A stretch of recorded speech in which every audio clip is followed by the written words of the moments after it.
Surat civil હોસ્પિટલના viral video સંદર્ભે ઘટનાની તપાસ કરવા માટે તપાસ કમિટી નિમાઈ છે અને રિપોર્ટ આવ્યા બાદ યોગ્ય કાર્યવાહી કરવામાં આવશે।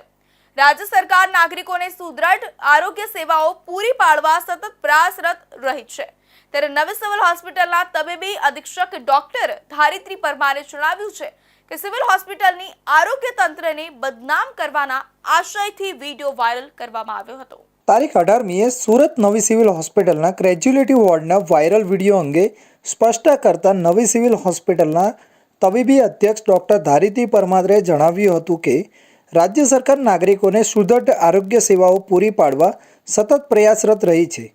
કેજ્યુઅલિટી એટલે કે ઇમરજન્સી વોર્ડમાં જ્યારે દર્દી દાખલ થાય છે ત્યારે સીએમઓ ફરજ પરના ડૉક્ટર ચેકઅપ કરે છે, દર્દીની બીમારીની હિસ્ટ્રી જાણે છે અને બીમારી મુજબ તેને તજજ્ઞ એટલે કે સ્પેશિયાલિસ્ટ તબીબ પાસે બાજુના રૂમમાં રિફર કરવામાં આવે છે। આ મુજબ વિડીયોમાં જોવા મળતા પેટના દુખાવા સાથે આવેલ દર્દીને સ્પેશિયાલિસ્ટ ડૉક્ટર પાસે રિફર કરવામાં આવ્યા હતા। એટલે કે વિડીયો રેકોર્ડ થયા પહેલાં એક તબીબ તેમને ચેક કરી ચૂક્યા હતા અને સ્પેશિયાલિસ્ટ ડૉક્ટર પાસે રિફર કર્યા હતા।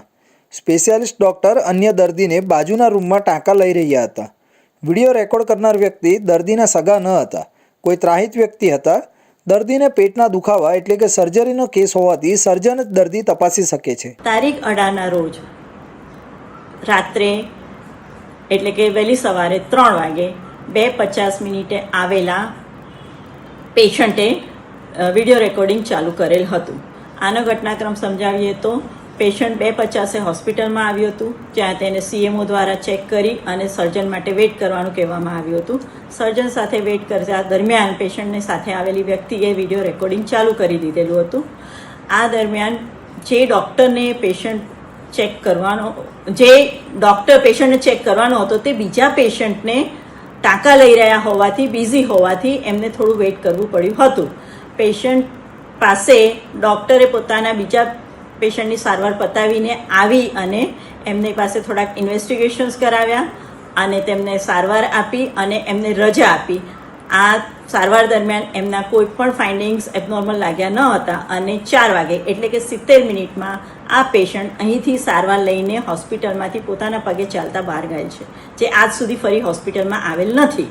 ડૉક્ટર ધારિત્રી પરમારે વધુમાં કહ્યું કે વિડીયોમાં બેઠેલા અન્ય તબીબો સર્જન ન હતા, જેથી ટાંકા લઈને સર્જન આવે ત્યાં સુધી રાહ જોવી જરૂરી હતી। આ દર્દીને ઇમરજન્સી સારવાર જરૂરી ન હતી, જેથી સીએમઓની તપાસ બાદ બેડ પર સુવડાવ્યા હતા અને સ્પેશિયાલિસ્ટ ડૉક્ટર આવે તેની રાહ જોવી જરૂરી હતી। પરંતુ સિવિલ હોસ્પિટલ અને આરોગ્ય તંત્રને બદનામ કરવાના ઈરાદે દર્દીને લઈ આવેલા ત્રાહિત વ્યક્તિએ વિડીયો રેકોર્ડિંગ શરૂ કરી દીધું હતું। દર્દી 3 વાગ્યે આવ્યા અને એક્સરે સોનોગ્રાફીના રિપોર્ટ કરાવ્યા હતા અને રિપોર્ટ નોર્મલ આવ્યા બાદ સારવાર પૂર્ણ કરાવી 4 વાગ્યે જાતે જ ચાલીને ઘરે પરત ગયા હતા। વિડીયો શૂટ કરનારે સિવિલ હોસ્પિટલના આરોગ્ય તંત્રને બદનામ કરવાના આશયથી આ વિડીયો વાયરલ કર્યો હોવાનું પ્રાથમિક દ્રષ્ટિએ જણાય છે।